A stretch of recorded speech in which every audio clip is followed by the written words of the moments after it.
Hello everyone, today we will talk about how to fix the app of Relens. We will go to settings, then we click on apps. After that you will search the app Relens and you will click.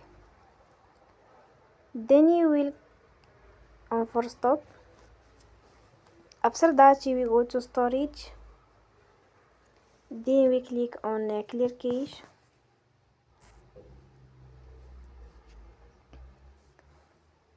You will go to Play Store and you will update your app. Don't forget to support us by like and subscribe. See you next time and thank you for your attention.